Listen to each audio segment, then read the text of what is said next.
And let's listen in now. Let's go to Battleship, North Carolina, where President Trump is speaking. By the way, that's them saying hello.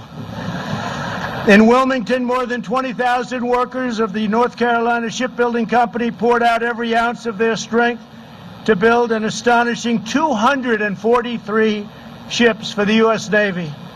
And it was the citizens of Wilmington who came together to save a priceless artifact of American history, the glorious battleship behind me, the USS North Carolina. And that is some powerful and beautiful ship coming in. We got plenty of televisions on Air Force One, and they showed it in prime time in the 40s. And they showed that ship, and I'll tell you, they don't make, I shouldn't say this, they don't make them that way anymore. They really don't.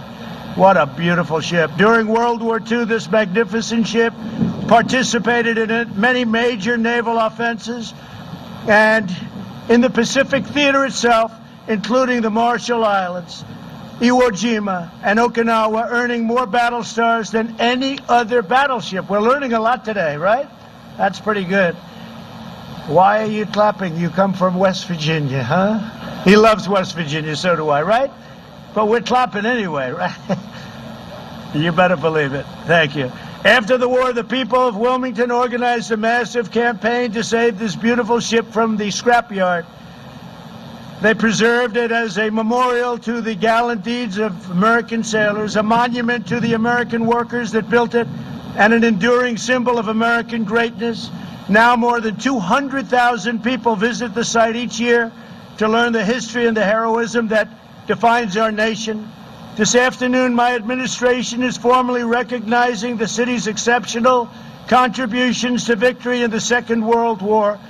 It is my tremendous honor to officially designate Wilmington, North Carolina, as our nation's very first World War II heritage city. That's a big deal. Our nation's very first. Wilmington, congratulations to you all.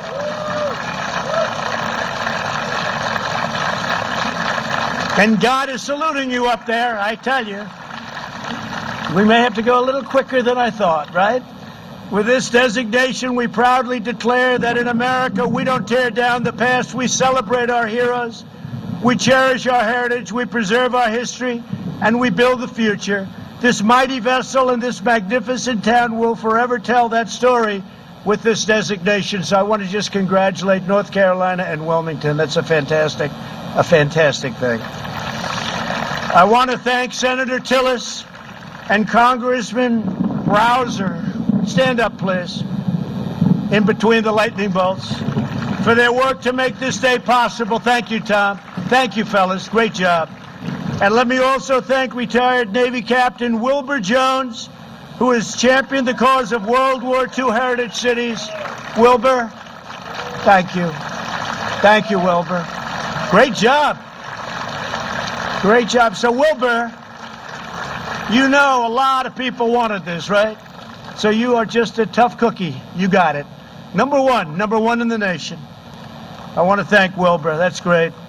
I also want to recognize several of the heroes who saved American freedom. And I've known some of them since I've been in office. I've seen them. And there they are. Here today is my good friend who I just left, and he was in the Oval Office with me at the White House, Woody Williams. 75 years ago, Woody showed fearless courage as a Marine in the Battle of Iwo Jima. You are amazing.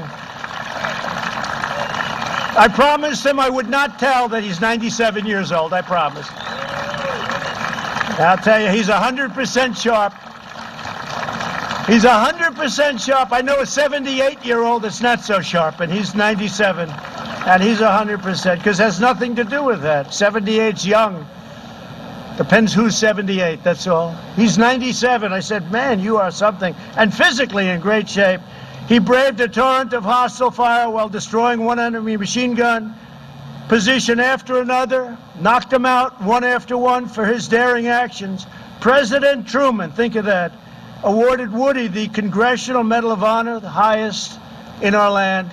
Woody, congratulations. You inspire us all. It was great to have you on Air Force One. I had promised him, you know, maybe 2 years ago, I said, I'll take you on Air Force One. He came up He's very aggressive. He said, I'd like to fly an Air Force One. I said, I'll do it, and today we did it, right? We got it done. Thanks, Woody. Great job. Also joining us today is Paul Phillips, a veteran of World War II, Korea, and Vietnam. During the Second World War, Paul proudly served on the USS North Carolina in the Pacific Theater. At 93 years old, he has returned today to visit the ship upon which he so nobly served. He's a tremendous man. Paul, it's our honor to have you with us. Please, Paul, stand up. Thank you, Paul. Thank you. Perfect. Thank you, Paul. Great job, Paul. Appreciate it. Here as well is Army veteran Greg Melikian. When Greg was 20 years old, he served as a radio operator in the headquarters of Supreme Allied Commander General Dwight D. Eisenhower. I'd love to have heard some of those conversations. Much more interesting than today, right? 75 years ago, General Eisenhower directed Greg to broadcast around the world the long-awaited news that Germany had surrendered. Greg, your being here is very, very much appreciated. Thank you very much. It was a great honor meeting you before. Thank you very much. Very, very great honor. Our task today is to pass on to the next generation the blessings of liberty that you fought for and that you bled for.